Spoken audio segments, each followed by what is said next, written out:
You don't know me, but I know you. My name is very fucking confused. What's your name? You wanna play games, motherfucker? I went to bed in my shithole apartment and woke up in an actual shithole. Congratulations. You are still alive. Fix me, motherfucker! He looks crazier than a sack full of cats. You're not Jigsaw, I call that epic bad luck. Use your shirt. It's wood. Plaster. I'm gonna kill your husband now, Mrs. Gordon. The only door you know how to open is between your legs. I did not cheat on her! I don't give a crap if you covered yourself in peanut butter and had a 15-hooker gangbang. Those who don't appreciate life do not deserve life. Your policy! It's bullshit! You're the scary voice. Oh, yes. There will be blood. Let the game begin. What's going on, everybody? Welcome to the Jigsaw Files podcast. I'm Chris. I'm Madison. And we got an interesting batch of episodes coming up. I say batch because we already know our next 10 episodes are going to be. Madison, before we tell them what the next 10 episodes are going to be, how are things? Good. I had some health issues last week, but I'm doing a lot better now. And, just looking forward to... I still haven't seen Scream yet. I'm looking forward to seeing that. I heard your comments on Facebook that it's more of the same, but that's good. That's pretty good. Much. Yeah. And, so I'm looking forward to that because I really, other than Send Help, I haven't seen a good horror movie and see, yet this year, I'm excited to check out Send Help because that looks really fun. And it's Yeah. Sam Raimi, so I know I'm going to have a good time with it. And Rachel McAdams, I love. And yeah, I'm looking forward to that one. Haven't caught that one yet, but I did watch Scream 7. I did finally catch up on The Bone Temple 28 years later, the second one.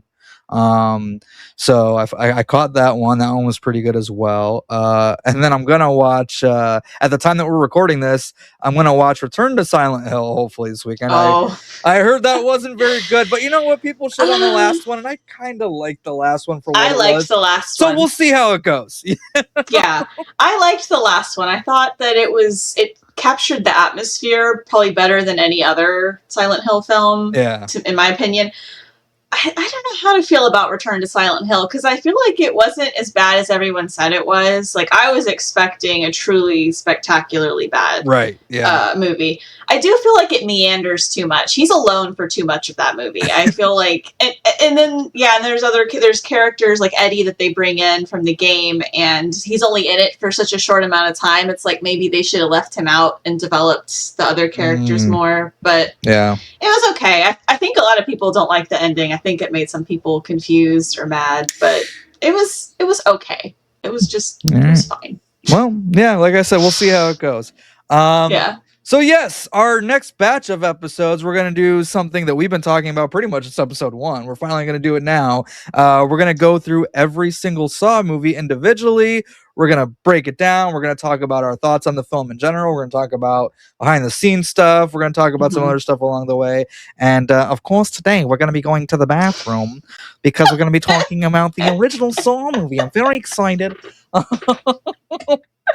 So the original Saw from 2004. It has been 22 years since the release of the original Saw film. So I figured before we get into the movie itself, some of you guys, I'm sure a lot of you who are listening to this podcast have probably seen it, but if you have not, Saw started as a short film, like a little 9-10 minute short film. I know you've probably seen it. What are your kind of thoughts on the short film in general? I love the short film. I think that it's amazing that Shawnee Smith was able to, in my opinion, be a little bit better than Lee Winnell was, but I think Lee Winnell does a fantastic job, especially since he really, I don't know if he had any acting experience. No, he was a writer. I know. Yeah. And I think he did an amazing job of just really conveying the terror in that short film. For those of you who don't know, basically the short film was the reverse bear trap scene. Yeah. And then the interrogation afterwards, like a shortened version of that. And yeah, I think that they did that's exactly what a short should be. It's a really compelling scene and premise, and it's executed well, and then it also leaves you wanting more. So I think that was everything that they wanted to do.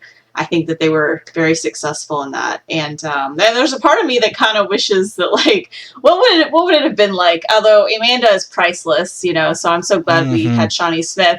But it was so interesting to see Lee Winnell play that type of character. Yeah, because he's quite good in that one scene. So, I love the short film. I love how, like, raw and, like, dirty and disgusting. And the full film itself is like that, but this somehow feels even more raw. Like, there's something that's genuinely unsettling about it. And for that reason, like, I keep going back to it. I keep watching it. Plus, I'm a sucker for Billy in a fucking hat. I think that's great. I wish the hat would have stuck around for the film franchise, but maybe it will look a little too silly. I don't know, but I love it. But yeah, I think Lee is great in that sequence. Even in the interrogation stuff, he plays a character named David as opposed to Amanda, of course. And yeah, we're gonna talk about the Shawnee Smith version of it when we get there. But yeah, I love the short film. If you guys have not seen it, check it out. It's on a lot of the home releases. You can watch it on YouTube. So if you haven't watched it, I say definitely check it out. And that kind of segues into the feature film, because that short film is what the late producer Greg Hoffman saw. And it's like, you know what? Let me show this to my partners over at Twisted Pictures. I was sitting at an agency waiting for a meeting that was running late. And another agent who's a friend of mine came out and had this sort of glazed look in his eye, looked and saw me sitting there and said, "Do you have 5 minutes?" And I said, "Yeah, what?" He goes, "I just want to show you something." And I ran with the DVD and the script and took it to my partners. And it was the kind of thing you watch and then you liked it so much you wanted to watch it again. It was just blew our minds, and then quickly that night we all read the script and tried to get in on it. And oh my gosh, if you guys haven't heard the behind the scenes and you're a Saw fan, you have to. And I'm not usually a big fan of behind the scenes stuff. Oh, I'm a sucker for it. I love it. But I had started just like cleaning my office while listening to it, and it was so funny. I was like, I have to write some of this down. So like it starts off with James Wan being like, "I'm James Wan, and here with me are my 2 favorite people that are in this room right now." Like they just spend the whole commentary just like constantly ribbing each other and talking shit. Yeah, I watched the movie last night with the commentary on. And I gotta tell you, not only is that probably my favorite Saw commentary, that's one of my favorite commentaries ever, is the commentary track with James Wan, Lee Winnell, and of course Cary Elwes. And it is fantastic start to finish, man. It makes the experience. But yeah, there's a lot of interesting stuff that comes out of that. So what's some of the things you want to talk about with that? I'm trying not to like just go over all the funny shit they said, because that was my favorite part of it. But I loved whenever James was asking Lee, like, what was it like to improvise considering you wrote the script? And he's like, you can't just be like, I can't work with this shit. Who wrote this script? That was great. And and I loved whenever Lee Winnell said that there was this woman that went up to him after the movie was released and was like, "Are you aware that the hand that you stuck in the toilet is your smoking hand?" Is your smoking hand? Yeah. Yeah, there's so many like great like quotes just from the commentary. There really is. And say if you really want to dive deep into the Saw lore, if you hear somebody quoting that commentary track and you instantly recognize it, like I love that shit. Cary Elwes is a great Michael Caine impression, as well as Marlon Brando. And your Michael Caine is so amazing. I actually came off a motorbike in front of Michael Caine once. In London. He actually saw me come off a bike, and he was right there, which is amazing when you come to after coming off a bike to find Michael Caine. You'd gone to actors' heaven or hell. And you know what he said to me? He goes, "Oh yeah, well it makes sense. You need 4 wheels to stay upright." Yeah, so if you guys didn't know this, the movie was filmed in only 18 days. They didn't have hardly any money, like at all. They didn't have really any place to shoot. They shot everything in one warehouse in Los Angeles. So everything you see in the movie is either right outside the warehouse or inside the warehouse, and that's it. They shot in 18 days. They spent 7 days of that in the bathroom, and I hear that they shot the bathroom stuff in chronological order, which, you know, typically doesn't happen on a film set. And again, they offer Tobin to have a dummy there because all he had to do was get up at the end of it. And Tobin's like, no, I'd like to lay on the floor. I want to lay in the pool of blood. Right? So, like, shout out to Tobin Bell, first of all, for spending 7 days in that bathroom on that nasty ass floor while they're throwing shit everywhere, which probably could have hit Tobin at any time, by the way. So it was shot in 18 days, and to me, when you're watching the movie, like, you can see it, but it's also insane how well the movie turned out with everything it had going against it. Really. So do you have any other notes? Yeah, I thought it was interesting when they were filming the garage parking lot scene where Gordon is coming out after meeting his mistress, or on his way to meet his mistress. And James Wan, when he was talking about it, he sounded like he was just stressed just remembering it.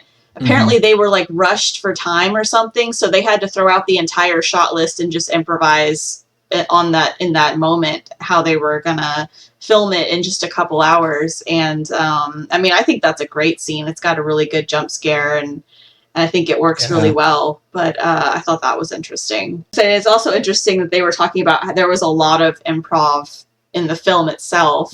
A lot of lines that either didn't work, or, you know, especially Lee Winnell would just like start doing something else.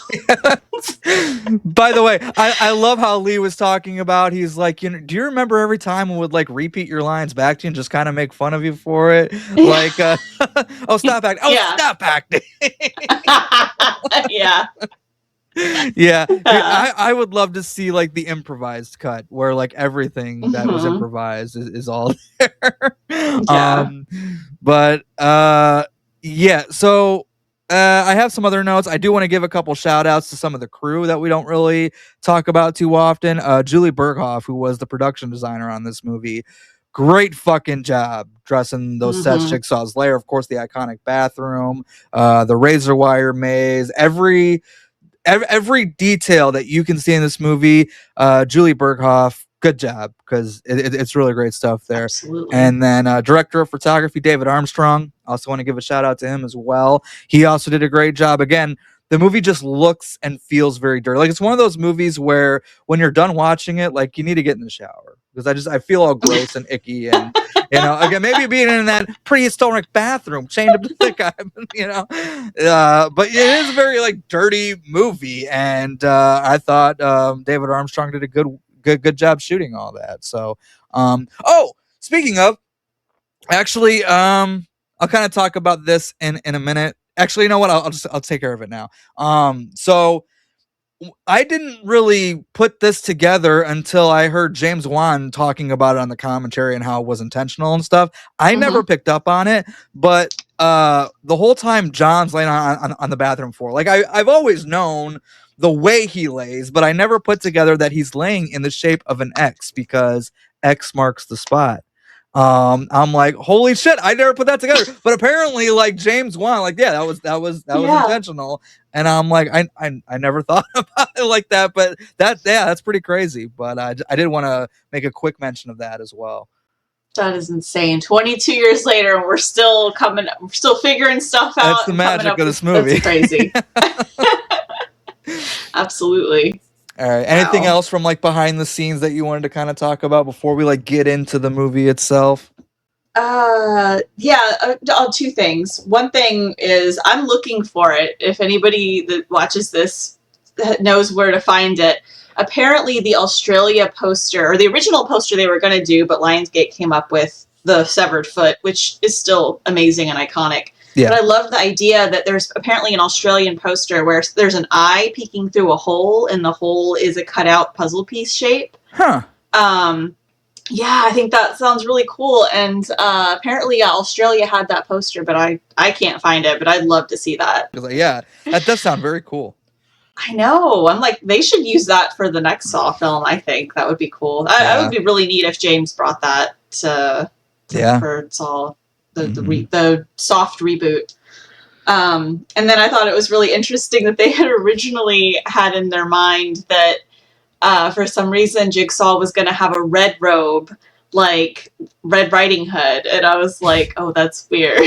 And then they decided on the shot, they were like, this is stupid, we can't do this, what are we gonna do? So they folded it inside out, and that's why there's the red lining. And they said every now and then we'll get comments like, why is Jigsaw a boxer? It's like, oh, we didn't. So yes, I will throw the picture up on the screen in the final cut of this episode. So when I met Costas Mandalore, aka Hoffman, I went. Well, actually, I had met him like earlier in the night, but it was time to go up and do the professional photo op with him and stuff. And I'm wearing the Jigsaw robe. I come into the room where the professional photo op is being done, and Costas looks at me and goes, "What is that? Is that a boxing robe?" I'm like, "No, Costas, it's a fucking." I'm like, it's a fucking Jigsaw robe. Sorry you didn't get one, that you just have that black jacket. If they let him have the robe, he would have recognized it. Yeah. Costas Mandalore said when I that came is so funny. Oh my god. Yeah, is that a boxing robe? No, I could hear his voice actually saying that. Oh my god. Yeah, and he was a couple drinks in by this point, so he was feeling all right. Yeah. Right. So I think that was the highlights, I think. And I think it was funny and kind of cute how Carrie Yoles kept talking about how dirty the bathroom was, and he's like, at the end of the day, I wouldn't even go out to eat anymore because I just felt disgusting, like everybody was staring at me. And then Lee Winnell said at some point, at the very beginning, he thought he was going to be a method actor and he was going to sleep in the bathroom and stay in the bathroom the whole time. And he said, after about a few moments, I was like, yeah, I think I'd rather just go home. And then he asked Carrie, he was like, so would you have done it with me if I had decided to do that? Would you have been like, we could have been like acting brothers? And without missing a beat, he was like, yeah, not a chance. That bathroom was disgusting. Yeah, and poor Carrie, man, I heard he got stuck in his shackles while everyone else left him and went to lunch. And I'm pretty sure Tobin got stuck at one point too, like got stuck from the blood on the floor. Somebody forgot to help Tobin up at one point too. But yeah, it was, again, there was a crazy set. There was a lot going down. They were on a very tight schedule. They had no money. And the movie turned out to be a masterpiece. So speaking of, let's talk about what is it about the original Saw that you love so much? Like, what made you a Saw fan in the first place? So I definitely think the plot, it's so different from any other serial killer film, because he wants to help people. He wants people to appreciate their lives. He has such an interesting catalyst for becoming Jigsaw. In the first film, we think it's just the cancer. And then we find out there's a lot more to it in the subsequent films. But even just in the first film, knowing just what they tell us, that it's just because, he's dying and he sees people that are going through their life just completely on autopilot or just being completely ungrateful. And he's disgusted by that and he wants them to realize what they have. But he goes about it in a very screwed up way. So, I mean, that has always been, even from the trailer, that was fascinating to me. And then the puzzle element, of course, is the strongest, I think, in this film than it is in any other film. And that is, I love escape rooms, and this is like the OG escape room. So yeah, but one of those escape rooms that time. I couldn't help myself. Sorry. And lastly, I think the atmosphere. From the bathroom to the reverse bear trap scene, the razor wire scene. It just, like you said, it feels disgusting in a way that most films don't, and especially even the sequels don't feel that gross. And the editing style too, the fast cuts, it's so. I do think that was a little more common in the early 2000s, and luckily, the whole series has kind of kept that. But I think the first one has it's the most choppy out of them. Yeah. And I think that gives it this very unique feel. And I think that was one of those things they did out of necessity. Yes, it was completely out of necessity because they didn't have enough footage for the final film. So they just took a bunch of like still images and fast cut it all together, and like the video montage at the end, like that was all stuff like we just need to fill out some space here. Yeah, but it's wonderful. And it's worked so well, and it's become amazing... a staple of the franchise. So yeah. And shout out Kevin Greuter, by the way, for all that editing, because look, me just editing like the Book of Saw timeline, cutting everything together, I did have a couple like brand new montages that I made specifically for that. I don't know how the fuck Kevin does it. I really don't. Obviously he's more skilled than I am, but I'm trying to do it myself, and I'm like, good God, this is frustrating. He's a genius, because I definitely think that editing is... I think that's just as important, maybe even more important in some cases than directing, because if you don't edit a film correctly, especially something like Saw that already plays with timeline, has so many flashbacks, it can be so confusing. And I also think that, again, the challenges with not really having enough film and having to use so many cuts and everything, I don't know. I think it's its own art form, and I think Kevin's just masterful with it. Yeah.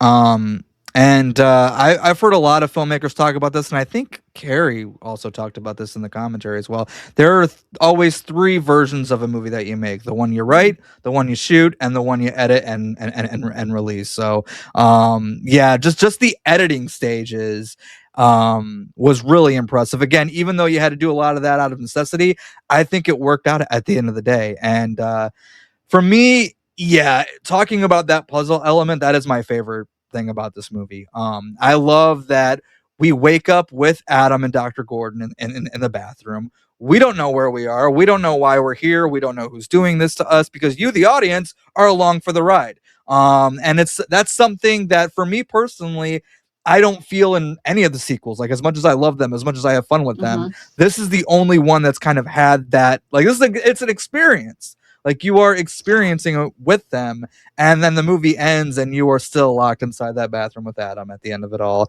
and you're like, God damn it, son of a, you stupid idiot, Adam. We gotta get out of here. But yeah, for me, it's the puzzle element that I really love. Like I said, I love the editing. I just love that grungy grittiness of it, of the early 2000s era. Every time I watch it, I'm transported back to 2004. It's got that industrial feel to it as well, and that really comes across in Charlie Clouser's score as well. With the whole Nine Inch Nails connection as well, you can definitely tell that, and in the music, for sure.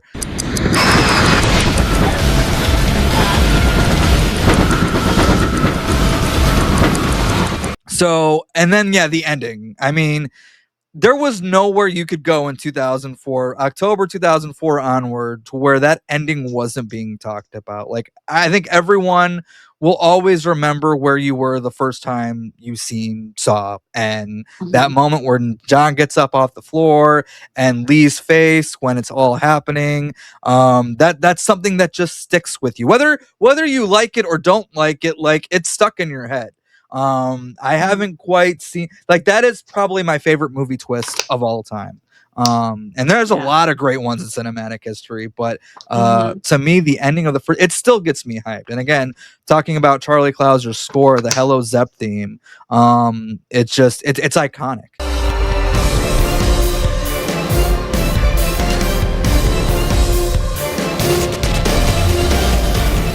Yeah, and again, I love Carrie Elwes. I think Lee Winnell does a really good job. It's great to see Danny Glover in here. Monica Potter does a great job. I'm a fan of Michael Emerson, who plays Zepp as well. It's the rules. Like, I love Michael Emerson so much. There's a lot for me to love about this movie. And then, of course, the traps are iconic as well.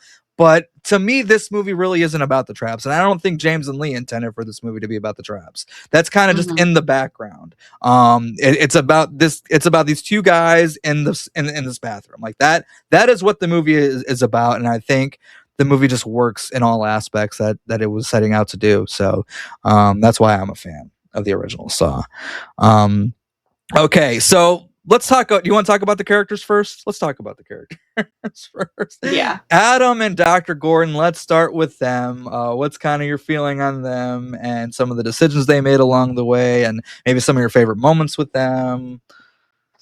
Oh, I mean, favorite moments with Adam has got to be, first of all, reaching the hand in the toilet. The should have looked in there first. The acting with the cigarette. The pretending to be. Yeah.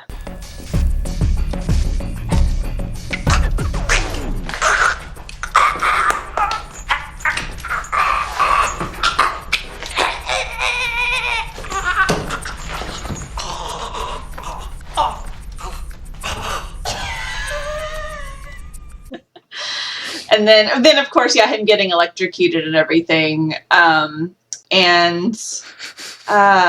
Speaking, I don't mean to cut you off, but just going off of that, when Adam's like, I just got electrocuted, you just see Carrie was going, stop acting. Did you hear what I said? Get this thing off me! Get it off! Stop acting!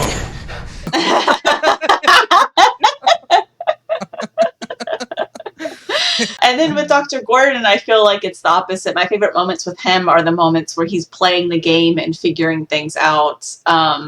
The parts where he realizes the clock. He's like, the clock is obviously new. Someone wanted us to know the time. Yeah, he's actually like participating in playing the game. Yeah, I love that stuff.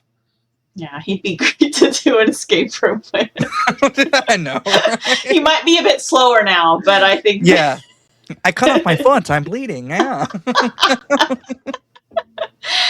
Yeah, and then of course, towards the end, whenever he goes crazy and starts cutting off his foot, that's that's such a great moment.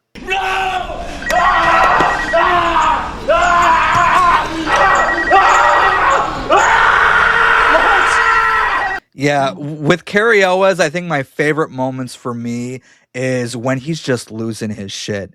Like when he first sees the picture of Zepp and he's like, you bastard fuck! Like little moments like that. And then I think my favorite Carrie Elwes moment in the movie, as iconic as, sawing off the foot is, it's the moment when Zepp finally arrives at the bathroom. He opens up the door, he's looking like, what did I miss? And Carrie Elwes is like, you bastard! I'll fucking kill you! I'll fucking kill you! You fucking bastard! I'll fucking kill you! You fucking bastard! I'll fucking kill you! I'll fucking kill you! Like moments like Carrie just really sells it. Like this dude has lost his shit, and understandably so. Like you're still rooting for him. You want him to get out of this and make it back home to his family and stuff like that. But just Carrie's performance is great. And then Lee gave himself a lot of good one-liners in the script for sure. And then whenever he improvised, like the whole "I don't give a crap if you covered yourself in peanut butter and had a 15-hooker gangbang." Oh my gosh. And then and I woke up in an actual shithole. That whole thing as well. There's so many great moments with them. But yeah, there's something about Gordon just like actively playing the game, and Adam just kind of sitting around, be like, I don't know what we're gonna do or who put us here. And you as an audience member does kind of get a little frustrated with Adam for that. But again, I love the back and forth between them two. Because again, you don't know what's going on or who put him. Like this other guy could be the one who put me here for all I know. And so you completely understand why they don't trust each other at all. Why they're always lying to each other and keeping things from each other. And I just think that whole dynamic between Adam and Dr. Gordon just works. And I think if that didn't work, the movie itself wouldn't work because it really kind of rides on them. Absolutely. So. Any other like character moments with them too that you kind of want to talk about or get into? The Titanic moment's wonderful. Where they're holding hands and having that moment. Yeah. You're gonna be all right.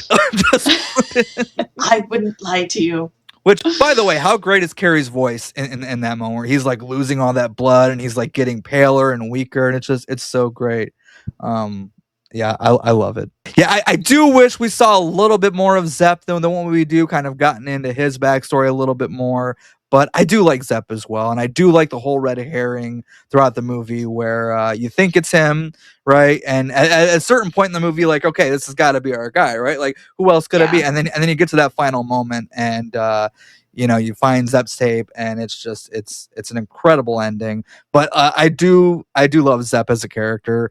And I do wish we gotten a little bit more of him and his kind of history with Dr. Gordon, because clearly it's kind of a personal thing for him, to where like Dr. Gordon just always shitting on him, and now he's got power, and he's got power over Gordon, and he likes to use that power over Gordon whenever he can. We don't see much of it, and I wish the movie did kind of utilize that a little bit more, but I get it. You didn't have time or money or anything like that, so I understand. But I think I was talking to Kevin at one point, and I remember him talking to me that at some point they were thinking about bringing Zepp back into it. I don't know at what point in the series or how they would have brought him back. Obviously, probably flashbacks, but like story-wise, what they would have done with him or anything like that. But I always wanted to see that character again, especially when the theme song's named after him. Right? Poor guy just gets one movie. But yeah, how do you feel on Zepp? I love Zepp. He's just, he's got so many great moments, and he's such a fun bad guy. And I remember thinking just a moment ago while you were talking about it, I always kind of thought that like that hit, John getting off of the floor and he's the real Jigsaw. I always kind of thought of that as one twist, but now that I think about it, the first time you're watching it, like Zepp just being a pawn is also a twist. So you've got like rapid fire twists, and I think that's a big part of why it's so shocking, because it's actually two twists in one. Yeah, man, that's just such an amazing, iconic moment. But Zepp is great, and I agree. I kind of wish there was a little bit more, but I think that, part of what makes it work, so the twist works so well, is because he is so mysterious, and you think you have him figured out. Yeah. Because, he's disrespected and he cares about people. So cares about the patients. So you're like, oh, this is why he, is doing this, because he thinks that people like Gordon are assholes, or Gordon is a little bit of an asshole, a little rude. A little bit, a little bit, yeah, a little bit. Just gotta go, like John said, he's got one hand on the doorknob. Yeah, and Dr. Gordon is a specialist. He's making money on his specialty. He's not a thinker. I mean, the man has his hand on the doorknob half the time that I'm there. Yeah, so I think that Zepp is just like the perfect red herring, because you think you've got him all figured out, and then it turns out he's just a pawn. So. Yeah. Again, my favorite Zepp moment probably is, I'm gonna kill your husband now, Mrs. Gordon. Mrs. Gordon? Diana? I'm gonna kill your husband now, Mrs. Gordon. But before that, like anytime I see the name Diana anywhere, I'm always like, Diana. I just love Michael Emerson in general. Now, I had seen this before Lost, so like when I saw him show up on Lost, I was like, it's fucking Zepp. Now there's a whole group of people who only know him as Benjamin Linus from Lost, but for me, he's always gonna be Zepp. And then Danny Glover as Detective Tapp, who, again, I would have liked to see in at least a sequel or two. I don't think he could have made it far into the series, but I think Tapp was an interesting character because he was very clearly obsessing over the whole Jigsaw thing. He was obsessed with Gordon must be involved somehow, some way. I'm going to prove that Gordon's involved in all of this. We don't know if he has a wife. Now, I know in the video game he has a son. But the video games don't really count. I mean, you could argue it does. I say that they don't. But we don't know anything about him or his family or anything like that. But again, I like Danny Glover, and I'm glad he's here. What are your thoughts on Detective Tapp?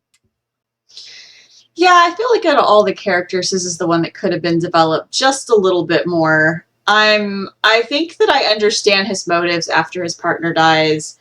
But I feel like before that, it's like, what makes him and his partner so eager to get this guy that they're like bending all these rules and stuff? And we don't need a warrant and all that stuff. So yeah, I think a little bit of backstory. I think that is something really good that the sequels do. I mean, because, you know, they obviously had a lot more money and time, is developing all of the characters and kind of giving them a personal life. You know, like Rick and his wife, and, you know, Hoffman and his sister and all that. So yeah, a little bit of that, you know, even if it had just been a phone call from somebody, you know, that could have been good. But I do think that, yeah, he does do everything that the character needs to do, though. He's obsessed. He has a personal motive for wanting to get Jigsaw. Yeah. And I think that he just acts the hell out of it. You really buy his obsession. Yeah. Yeah. Especially when he's like talking to himself in his dirty ass paper-filled apartment. We're gonna close it, Sing. You know, that whole thing. Like he really does sell the whole obsession thing very well. You're running. You're running. You're running scared because we had you. We're gonna close this case. Right, close it. Right, Sing. Right. We're gonna close it, Sing. But and then we go into Monica Potter, who plays Allison Gordon's wife, who's not in the movie too much, but again, she's tied up most of the movie. Like, she's being held hostage. She's got to really sell the emotion the whole time. And I imagine that as an actor, having to stay in that zone for however long it took for them to shoot that stuff, good for her. Because my God, and oh my God, Mackenzie Vega, who plays Little Diana, holy shit, like, she really impressed me as a child actor, because I'm someone who is very hit or miss on child actors, especially in the horror genre. But Mackenzie Vega just crushes it. She absolutely crushes it in this movie. So I wanted to give them some props as well. Yeah, I agree completely. I definitely, whenever I see that scene, especially when they're like looking at each other and, you know, Allison's trying to kind of comfort her daughter a little bit. Yeah. It just hits me right in the feels. And I'm kind of like you. I'm real picky about kid actors. For some reason, with adults, if they start acting a little bit, you know, like, I guess if the acting's a little wooden, it's just like, I can kind of brush it off. But with kids, it's just like, it's just like an extra, extra irritating. I'm just like, go back to school. You need to take some more theater classes before you try this again. Wow. But yeah, she's so convincing. Like, she's so convincing. She's fantastic. And yeah, I think that both actresses did a great job. Yeah. Okay. Any other characters that you wanted to kind of again, I would talk about Sing, but again, there's really not much to talk about with the character. So I have nothing to say on it. Did you have anything to say on Sing at all? No. Okay. Not really. Do you want to move into the traps then? Oh, we got to talk about Amanda. Oh, well, we're going to get into that. Let's just start off with the reverse bear trap, right? The most iconic one. Why is it so iconic? Why do we love Amanda as a character? You know, let's talk about that. I mean, that's really good. I don't think I've ever really thought about why do we love her. Well, I mean, later on in the series, there's more reasons. Like in the second one, the second one, she's smart and she's, you know, good at improvising and things like that. And this one, I guess maybe she's just so vulnerable. You know, you just want to hug her. She's been through so much. Yeah. And, you know, she also conquered her drug addiction, which I think is admirable. Yep. And she's dealing with all this trauma, and she's being so strong, even though you can see there's something about her that's just dying inside. And then of course the scene itself, why is it so iconic? I mean, everything, like, you know, Billy's, you know, Tobin Bell's voice, Billy the puppet being so freaking creepy, the editing, like the very rapid shots. Yeah, the 360 shots as well. Yeah. Yep. Yeah. The music and sound effects, I think, add so much to that. I think if they'd chosen any other kind of soundtrack, might have, you know, definitely decreased the intensity of that scene. So, I mean, just everything about it works. Yeah. And And again, we've had the razor wire maze before this scene. We've had the flammable jelly scene before this as well. But those are quick. You know, we don't see too much. With this, we're really spending our time with this reverse bear trap sequence. And when the timer starts counting down, you're like, oh, we need to go. We need to get moving. For some reason, there's a more sense of urgency there. Maybe it's because we had that extra moment to kind of set it up with the whole Billy tape thing. It's just a little side note. I love on the tape where Billy's like, "Here, I'll show you." Here, I'll show you.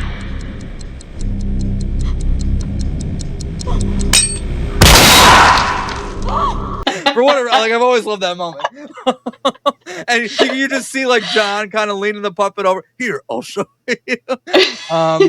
But yeah, Shawnee Smith is friggin' incredible. And huge shout out to her, because for those who don't know, Shawnee Smith did not want to do this like at all. She was sick as a dog. They practically twisted her arm. James Wan really wanted her because he had a really big crush on her. But come on, who doesn't? Yeah, like she really didn't want to do it. They twisted her arm to do it. Shawnee Smith came in. She was sicker than a dog. She could barely stand up, and we're like, she tried to back out of the deal. She didn't want to do it, and we're like, no, we need you for literally 3 hours.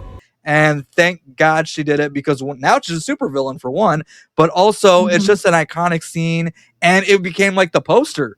Like I remember that was the poster that I first saw for the first Saw movie. Right here. Yep, there it is right there. It's iconic. And I looked at that and I'm like, what the hell is this movie? So like just that alone sold the movie to me. And then of course the trailer was great as well. But yeah, that whole scene works. I'm a sucker for green, just in general, but particularly in the Saw films. I think they used green really well. I think they used the blues really well. I think they even used yellows really well. But we'll talk about that more when we get into Saw 2 specifically. There's a lot of yellow in Saw 2.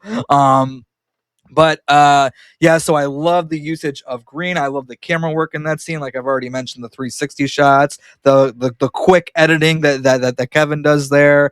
A little cameo from Twisted Pictures producer Orrin Cools playing Donnie on the floor there, who was not dead, by the way, which, you know, Jigsaw fucking lied. There is only one key to open the device.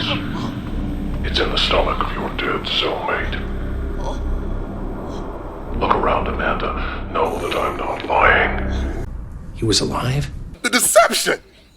The betrayal, man. You deceived me! But yeah, it's such an iconic scene. So yeah, like, and again, this is a lot of people's favorite trap in the Saw franchise still to this day. It's definitely in my top 3 as well, probably. It's incredible. It's an incredible sequence all around. It's Shawnee's performance. It's the Billy puppet, which, again, if you were ever wondering on how Billy was able to move on that tricycle, apparently they used fishing line and they just like pulled it. So a little fun fact for you. That's kind of how they did that. But again, as we were talking about at the start of this episode, I wish Billy kept his hat around. You know, that would have been great, because I love Billy in that hat. But it's an iconic scene. And of course the interrogation that goes with it. You have that whole scene with Danny Glover as well. And I do love that Danny Glover is the only person in the series, John included, to call her Mandy. You know, I kind of wish at least maybe John did it, but I don't know how Amanda feels on being called Mandy, but she let Detective Tapp do it just fine. So You are, in fact, a drug addict. Isn't that right, Mandy? Do you think that is why he picked you? Yeah, it's a small little thing, and I'm like, oh, he calls her Mandy. There's something that's sweet about that moment. Yeah. Do you get the sense that maybe he's the kind of detective that like calls her just to see how she's doing? Probably, yeah. Especially if he's that obsessed. Yeah. So, all right, that is the reverse bear trap scene. And then I feel like the next quote unquote iconic trap of this first Saw movie is the razor wire maze, right? Would you disagree? No, I think I agree. There's really not that many. I mean, there's that and the flammable jelly and jelly and the Drill Chair Jeff. Who Oh we all yes, know is Drill the Chair real Jeff. Jigsaw. That's my guy. Yeah, I definitely think the razor wire one. And I think that's one that just I get a visceral reaction when I think about it because I think most people have encountered barbed wire before in some way and probably hurt themselves on it. And the thought of, having that just raking all over your skin constantly is just, yeah. And then, of course, it's wonderful because it's so ironic that, he's being tested for cutting his wrists and trying to kill himself. And, the great irony, he has to cut himself again and again if he wants to live. I definitely think that that's the second best trap. I mean, if you don't include the bathroom, because that's kind of a game, not necessarily a trap. So, yeah. Yeah. Yeah, I pretty much will piggyback off of everything you said there. For me, what really makes that scene where, as you're talking about the irony of it all, it's like if you want to die, just stay where you are. But if you want to live, you'll have to cut yourself again. Like, I love that whole aspect of the scene. And again, I wish we would have saw just a smidge more of it than the one we did, like maybe an extra minute. But for what we get, I think it's very effective. Like, you get the whole idea of it, you get the feel of it. The tape is great, especially when you're hearing the tape from the cops listening to it more so than you are of the actual victim listening to it. I think that was a cool way to kind of do that as well. And then, let's go ahead and talk about the flammable jelly scene. This one's really quick. Like, again, I don't know how much more they actually shot of the flammable jelly trap that was just never used, but that one does go by very, very quickly. And I know a lot of people who still get confused by that trap. Or like, how the hell was he supposed to accomplish this in this amount of time? Blah, blah, blah. How do you kind of feel on the whole flammable jelly thing? Yeah, I feel like just a little bit more for both of them would have been good. I don't know if I would have did a whole minute with the razor wire, but it would have been cool to maybe just see one close up of Paul reaching and getting his arm just shredded. Would have been good, and then just cut away after that, But yeah, with the flammable jelly trap, it might have been cool to see him like actually go, because I think we just see him next to the walls, looking at the numbers, to see him like go back to the safe and try a combination and then go back. Well, we see that very quickly, but it's quick cut stuff. We don't maybe spend any time on it, but yeah. People were asking like, how the hell is he supposed to figure out that combination? Well, if you dig deep into the Saw lore, like I've had to, that is software analyst Mark Wilson. So his job is he's a software analyst. He's good with numbers, but the movie doesn't tell you that. That's something you find out in like the comic book. And if you watch the Full Disclosure Report special feature, they kind of talk about that a little bit. A 30-year-old software analyst. The similarities convinced police that they could no longer deny the grim truth. There was a serial killer on the loose. But that is, he's supposed to be good with numbers. It's just, I don't think the movie does a very good job of explaining that, but maybe there just wasn't any time to. I don't know. Like I said, there was a lot going on throughout the production of this film in a very short time span. But let's talk about. Well, first off, let's just kind of talk about Jigsaw's lair in general before we get into Drill Chair Jeff. I love the layout of Jigsaw's lair in this first movie in particular. I think my favorite lair of Jigsaw's is in Saw 2 at the Wilson Steel Factory. I think that's still my favorite Jigsaw lair, but this one comes pretty damn close. Like, I love the elevator to get up to it. I love when they find like the little model of the bathroom and Danny Glover's looking at it and he's like, what the hell is this? What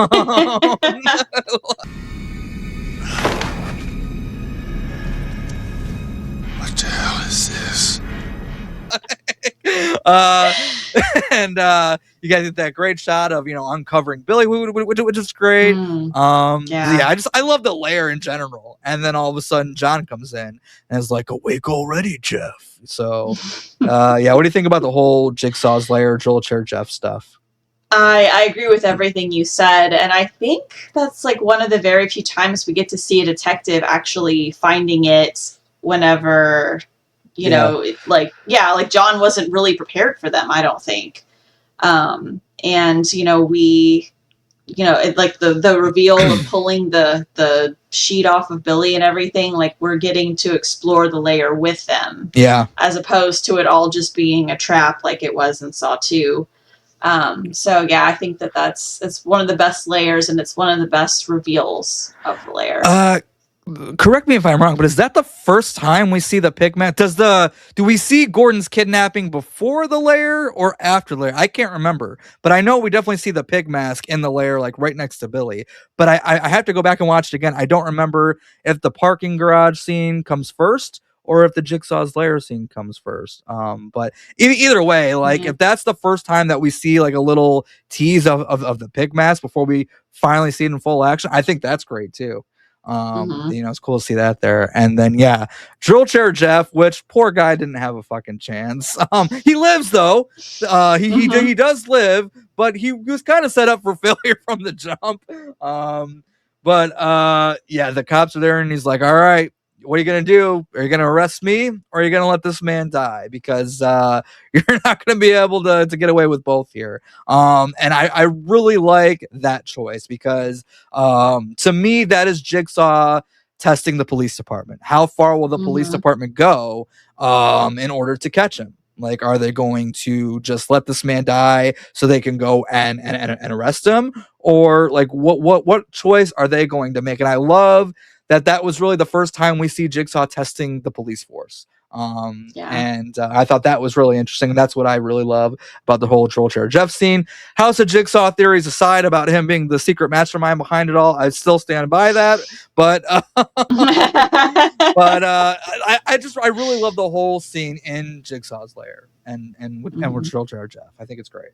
So yeah, before we kind of wrap things up here, are there any like favorite moments from, again guys, if you have not watched Saw with the commentary with James Wan, Lee Winnell, and Carrie Elwes, do yourself a favor and watch that because there's so many great moments. Did you have any other ones that you wanted to highlight and kind of talk about? Yeah, off of the commentary, they talked about how did you pick out the Saw font, and James Wan was like, "Oh, we had a bunch of fonts, and then we just threw darts."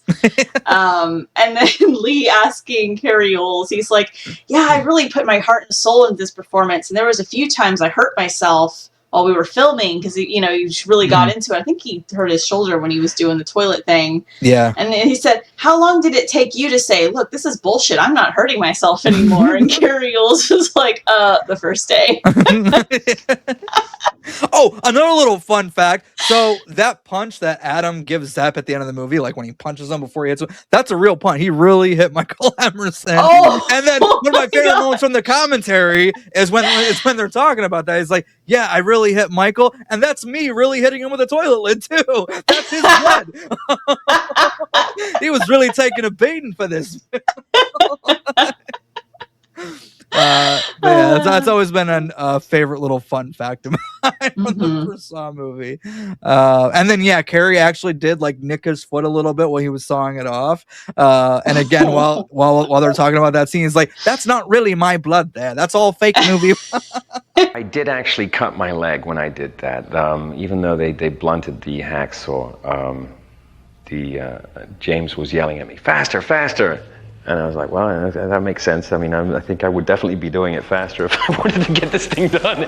And before long, I felt this twinge of ow.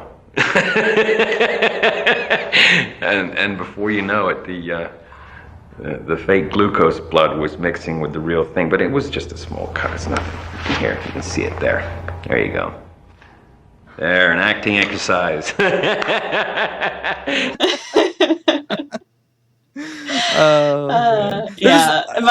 Again, as crazy and chaotic and as gross as this movie can be, there's still plenty of fun to be had along the way. Whether that was intentionally or unintentionally, just kind of comes off a little campy. It's fun. It's fun, and I have a great time with the original Saw. Yeah. Me too. I agree. There's definitely some intentional comedy there. I mean, everything Adam says. Oh yeah. Like, Lee was writing himself all the fucking good lines. He's like, "I'm gonna be the comedic relief." Yeah, for sure. My best friend at the time, Scott Tibbs, stabbed me with a rusty nail. I didn't tell you about that. Yeah, and it sounds like it was such a hoot behind the scenes. Yeah. If you've seen like the behind the scenes footage or the photos that they were having a great time, and I think they even joked on the commentaries like we should make a comedy. Like, dude, where's my Jigsaw? Yeah. It's been wonderful so far. The script is really intense. I think you're gonna really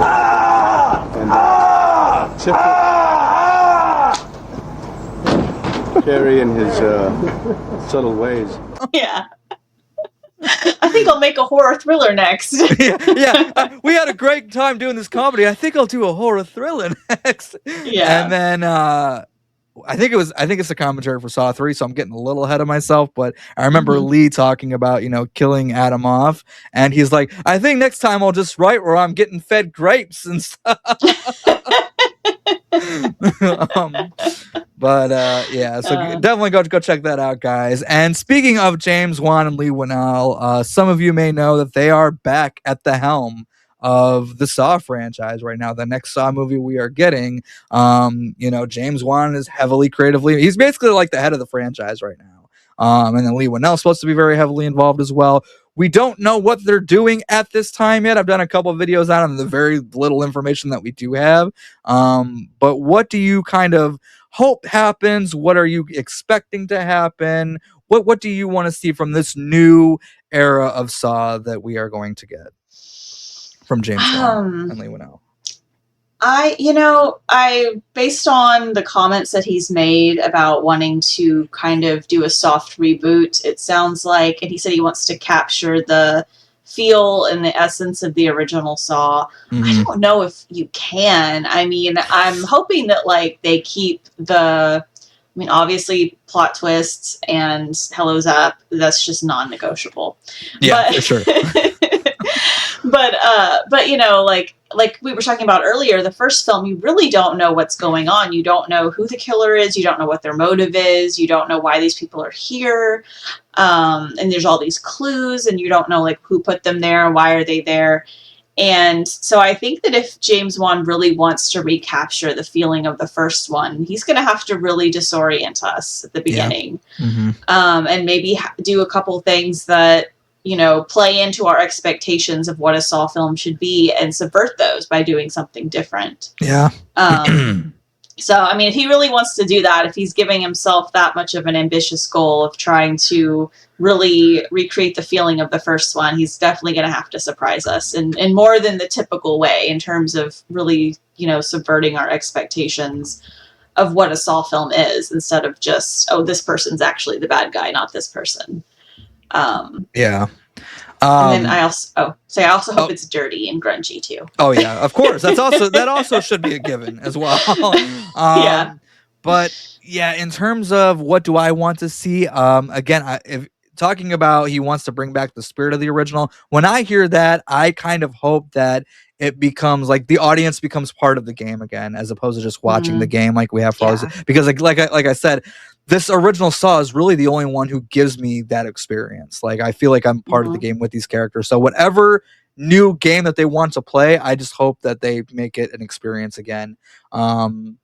And yeah, I expect the grunge. I expect the plot twist. I expect Hello Zep. I expect to keep, because James also did say in that same sentence, he's like, yeah, it's been 20 years. We want to do something different. Usher in a new generation of fans, which I totally get. It's been 20 plus years. So I get, but they also said that like, we are looking at what the fans love as well. And we're going to try to incorporate some of that as well. So it sounds to me like they're trying to find a happy medium somewhere. I don't know what that means. I don't know what that looks like, but I'm crossing my fingers and I'm hoping for the best. And if anybody's going to pull it off, I have a feeling it's going to be James Wan. Again, we don't know if he's directing or anything, but with him being like in charge of it all, I feel like it's in the right hands. But I also feel like Kevin Greuter desperately needs to be there in some way, shape, or form. Whether he's the editor or whether he's the director, you got to have Kevin Greuter there, and you got to have Charlie Clouser there. And as far as returning characters, there's a couple that I'd like to see. I'd like to see Amanda and Hoffman But one thing we have to keep in mind is James Wan and Lee Whannell, they're not really fans of the franchise. They're fans of the first movie, but they're not really fans of the franchise. So I don't know how much from the franchise we're actually going to see. I don't expect to see really any returning characters outside of Tobin Bell coming back as John Kramer. I think he's the only one that I'm expecting. We might get lucky with Shawnee Smith again, just because James has a huge crush on her, or at least he did back then. And you know, she is part of the first movie. So there is a chance we could see Shawnee Smith. But right now I'm only expecting Tobin Bell. And then you know, hey, maybe this ushers in a whole new generation of Adam Lives. Bring Adam back. I don't know. But yeah, so I have no idea what's going to happen, but I'm excited to see it whenever it does come out. Hopefully we hear something soon, because it's been quiet for a while. I know they've been developing it for a while and kind of crafting the idea for a while, and apparently they feel pretty good about what they're thinking, but I want to know what they're thinking a little bit. Just give me something to go on. Give me a release date, give me a director, or give me something. Yeah, I think that's it. That's all I have to say on the original Saw about what's possibly coming up. Did you have anything that you wanted to add? No, but fun fact that my mom and I accidentally walked into the ending of Saw the first time we watched it at the theater, because we ended up going into the wrong showing. Yes, okay. I think you told the story on our first episode, but go ahead and tell it again for anybody who didn't. We walked in right whenever he was standing up or something, but luckily we just didn't process it. We were like, oh, this is clearly the middle of the movie, it's already on, and we just walked out. And it wasn't until after probably hours after I watched the first film for the first time that I was like, oh, we walked in right at that moment. We're so lucky that we walked right out. Oh my god, that would have been my biggest regret in life if I had seen that ending first. Okay, so a couple little updates. In terms of the Book of Saw timeline project that I've been working on, I just finished editing chapter 4. And within the next couple of weeks, I'm going to start editing chapter 5. There's 9 total. So, you know, we're in the peak of it right now. And the next 2 episodes are going to be the biggest and the longest episodes. So that's going to take a little bit. But, and again, I don't know when we're going to record our next episode covering Saw 2, but in the middle of April, I am finally going to meet Shawnee Smith in the flesh. I have an autograph from her that was a gift from a friend. And I have a little video from her, which is very sweet and stuff, but I'm finally going to meet her face to face in the middle of April. So very excited about that. And then, as I said, I will thank her for, you know, being a trooper and sticking through, shooting the whole reverse bear trap sequence. And, I'm going to thank her for that, because I'm so glad she's part of this franchise, and I'm excited to meet her. You've met her, right? Yeah, I've met her twice. Once at Sawmania in 2008, and then again at Texas Frightmare in 2011. And I brought my picture of us together. Nice. for the second time I met her. So I have a picture of her while I'm holding a picture of That's great. I have to meet her one more time so I can take a picture of that and bring that one to the... Yeah, I'm definitely going to be getting a couple pictures with her for sure. So again, whether we do our next episode before then or after then, I'm not sure. But whenever that happens, you guys will see that stuff, which I'm very excited about. But that's awesome. Yeah, that's Saw, the original Saw. We made it through the first one.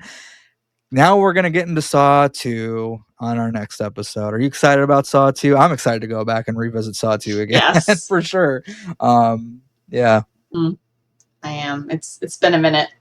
Yeah, I watched it when we had like Tony and Frankie on, but I'm always down to watch Saw 2. I think that's the most accessible one, which again we'll talk about more in the episode. But that's the most accessible one. It's probably the most fun one to just put out. Like when you want to just watch a Saw movie and you want a quick, easy watch, Saw 2 is usually one of like the go-to ones to put in there because it's just so fun. But yeah, we'll talk about all that.